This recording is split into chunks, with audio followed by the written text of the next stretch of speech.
दोस्तों, नमस्कार।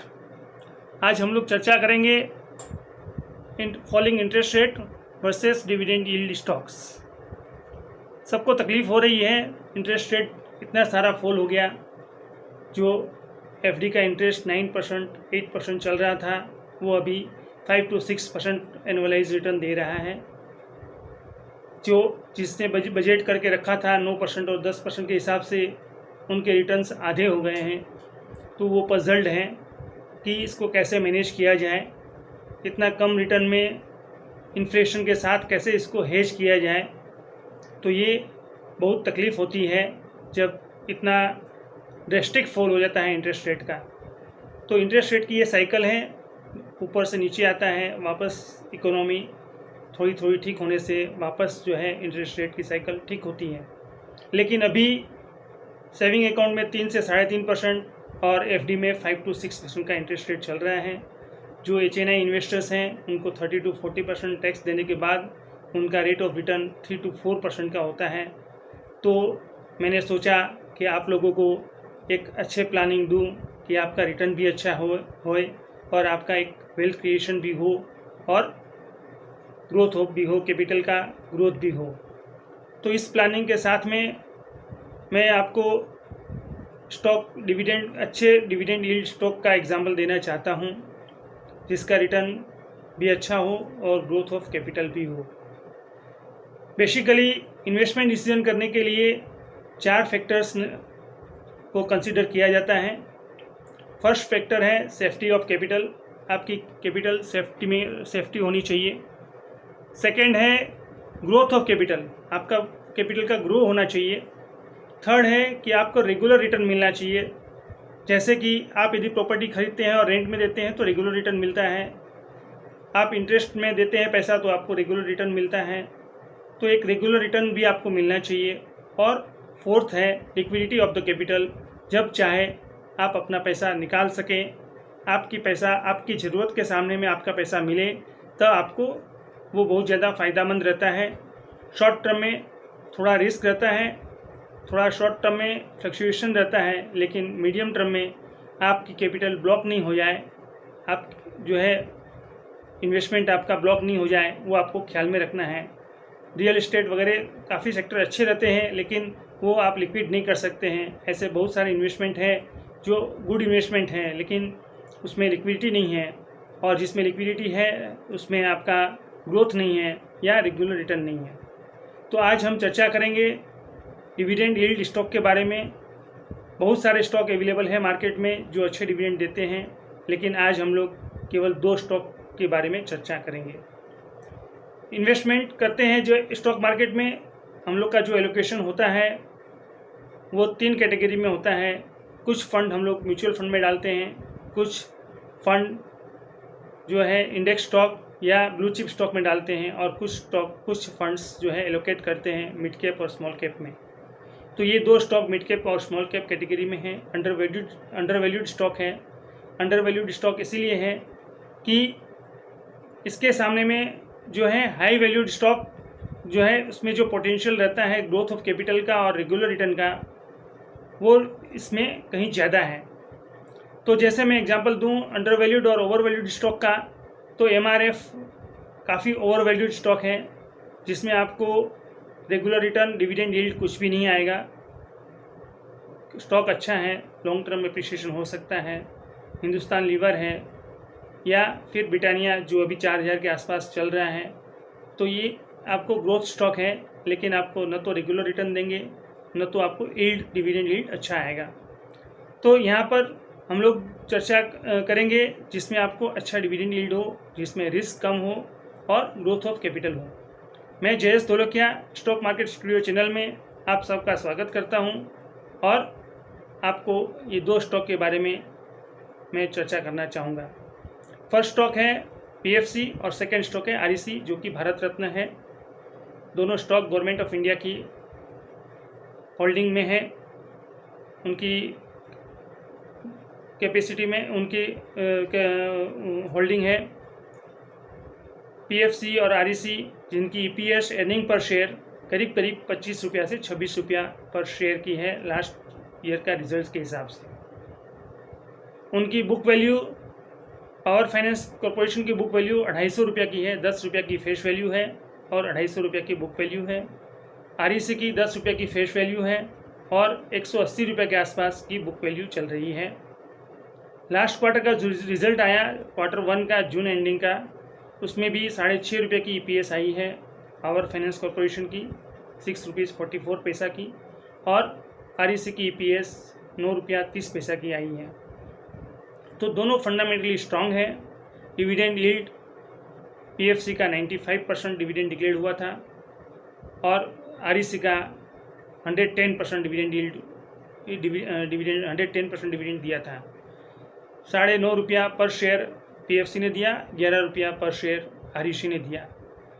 PE ratio 4 के अराउंड में है दोनों कंपनियों का, जो कि काफ़ी कम है और एट्रैक्टिव है। प्राइस टू बुक वैल्यू 0.53 है PFC की और 0.61 है REC की। उसका मतलब है कि जो मार्केट प्राइस चल रही है उसके आधे दाम में आपको मिल रहा है। उसकी बुक वैल्यू जो है, मार्केट वैल्यू जो है, वो बुक वैल्यू से आधे प्राइस में आपको ये दोनों स्टॉक मार्केट में अवेलेबल हैं। तो ये दोनों अच्छे स्टॉक हैं, ग्रोथ स्टॉक हैं और लॉन्ग टर्म में आपको अच्छा रिटर्न दे सकते हैं। डिविडेंड यील्ड दोनों का 10% से ऊपर का है। तो हम लोग यही चाहते हैं कि आपको 10% डिविडेंड यील्ड मिले और यदि आप थोड़ा थोड़ा इन्वेस्टमेंट करते रहें और यदि 10 से 15% का भी अप्रिसिएशन हो तो नेट कैपिटल आपकी 20 to 25% हो और उसमें भी टैक्स कम लगता है। डिविडेंड में आपको 10% टैक्स लगता है और growth of capital long term में आपका 10% टैक्स है और शॉर्ट टर्म में 15% का टैक्स है। तो आपकी टैक्स की भी भारी बचत हो जाती है और रिटर्न भी अच्छा आता है। दोनों स्टॉक FNO में भी हैं। उनको जो है आप कॉल बेच करके यदि आप लॉट लेते हैं या आपकी बड़ी पोजीशन है तो कॉल ऑप्शन बेच करके भी आप हेजिंग भी कर सकते हैं। बहुत ज़्यादा फ्लक्चुएशन नहीं होता है। तो ये इन्वेस्टर के लिए बहुत अच्छे स्टॉक हैं। ट्रेडर्स के लिए अच्छे रिटर्न नहीं देंगे रेगुलर में, लेकिन इन्वेस्टर के लिए ये दोनों स्टॉक काफ़ी अच्छे स्टॉक हैं। तो मैं सजेस्ट करना चाहूँगा कि एक आप अपना थोड़ा एलोकेशन इसमें भी कर सकते हैं।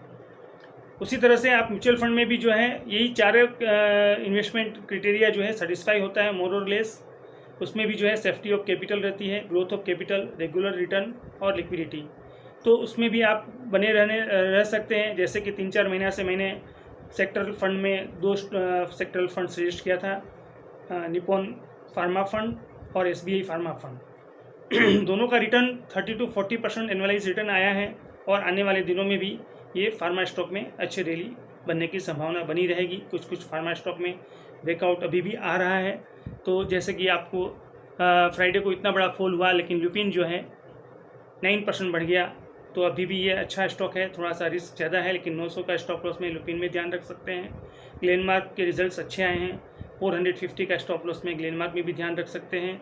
कैश स्टॉक में स्ट्राइड फार्मा, जिसको स्टार कहते हैं, 550-560 का लेवल अभी चल रहा है 510 के स्टॉप लॉस में।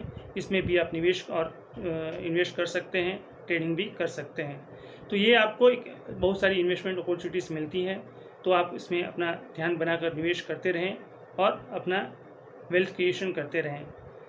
आर्ट ऑफ वेल्थ क्रिएशन का यही मोटो है कि हम लोग किस तरह से अपनी मिनिमम रिस्क लेकर के अपनी वेल्थ क्रिएशन बढ़ाते रहें, हम अपने ग्रोथ ऑफ कैपिटल बनाएं और हमारा ग्रोथ हो, कैपिटल का एप्रिसिएशन हो और हमारी अच्छी वेल्थ क्रिएशन हो। आने वाले दिनों में बाज़ार के बारे में बताऊं तो निफ्टी अभी साइडवेज रेंज में ही चल रहे हैं, 11,100 और 11,400 के रेंज में। 11,100 ब्रेक करता है तो नेक्स्ट सपोर्ट लेवल 10,900 का है और 10,900 टूटने पर आप सारी शॉर्ट पोजीशन जो यदि बनाए हुए हैं, लॉन्ग पोजीशन बनाए हुए हैं शॉर्ट टर्म के लिए, तो उसके लिए आप थोड़ा सा आपको अलर्ट रहना पड़ेगा, एग्जिट होना पड़ेगा। बैंक निफ्टी थोड़ा सा वीक हुआ, उम्मीद के हिसाब से नहीं चला, क्योंकि सुप्रीम कोर्ट का वर्डिक्ट है AGR ड्यूज का मंडे को। यदि वो नेगेटिव आता है तो बैंक स्टॉक में थोड़ी सी बिकवाली और ज़्यादा बनी रह सकती है और यदि पॉजिटिव वर्डिक्ट आया तो बैंक स्टॉक में फायरवर्क्स स्टार्ट हो जाएगा और वापस ऊपर का ट्रिगर होने की संभावना है। 22,000 के नीचे बैंक निफ्टी वीक है। ऊपर में 22,000 और 22,500 का रेसिस्टेंस लेवल है और नीचे में सपोर्ट 21,400 और 21,000 का फाइनल सपोर्ट है। 21,000 के नीचे यदि बैंक निफ्टी सस्टेन करता है तो बहुत ज़्यादा वीकनेस रहेगी और थोड़ा और नीचे जाने की संभावना बनी रहेगी। तो ये दोनों में आप ध्यान रखें। बैंक निफ्टी और निफ्टी दोनों साइडवेज चल रहे हैं, लेकिन मिड कैप और स्मॉल कैप स्टॉक में बहुत अच्छा मोमेंट चल रहा है, करंट चल रहा है, क्योंकि पिछला महीना में निफ्टी में और बैंक निफ्टी में मोमेंट आया लेकिन स्टॉक वाइज मोमेंट नहीं आया, जबकि ये महीना में स्टॉक वाइज अच्छी मोमेंट चल रही है और बैंक निफ्टी और निफ्टी साइडवेज ट्रेंड में मोमेंट कर रहे हैं। कैश स्टॉक में आप ध्यान रख सकते हैं टूरिज्म फाइनेंस कॉर्पोरेशन 4042 का प्राइस है, ये एक मीडियम टू लॉन्ग टर्म में एक अच्छा बेट है। थोड़ा सा रिस्की स्टॉक में थॉमस कुक में ध्यान रख सकते हैं, 35 का प्राइस चल रहा है, इसमें भी आप ध्यान रख सकते हैं। पूर्वांकरा 48 का प्राइस चल रहा है, इसमें भी आप थोड़ा निवेश कर सकते हैं, ध्यान रख सकते हैं। कोल इंडिया 130 का प्राइस में आप निवेश कर सकते हैं, बहुत लो रिस्क में है, 128 का स्टॉप लॉस में, इसमें भी आप जो है ध्यान रख सकते हैं। DLF 140-42 में 135 के स्टॉप लॉस में, इसमें भी आप ध्यान रख सकते हैं। ऊपर में 170-80 तक मीडियम टू लॉन्ग टर्म में जाने की संभावना है। थोड़े से हाई प्राइस स्टॉक में आप सीमेंस में ध्यान रख सकते हैं, 1210 का प्राइस क्लोज हुआ है, 1180 का स्टॉप लॉस है, 1250 के ऊपर यदि चलता है तो ऊपर में एक अच्छा मूवमेंट आएगा और ऊपर में 1300 तक जाने की संभावना है, 1300-1350 तक, उसमें आप निवेश भी कर सकते हैं। LNT का ब्रेकआउट हुआ था 1000 के ऊपर, सस्टेन नहीं किया, यदि वापस 1010-1020 के ऊपर चलता है तो ये वापस जो है एक अच्छी रेंज में जाने की संभावना है, 1050, 1080 या 1100 तक जाने की संभावना है। नीचे में stop loss, major stop loss इसका अभी 950 है और उसका फाइनल स्टॉप लॉस 900 का है।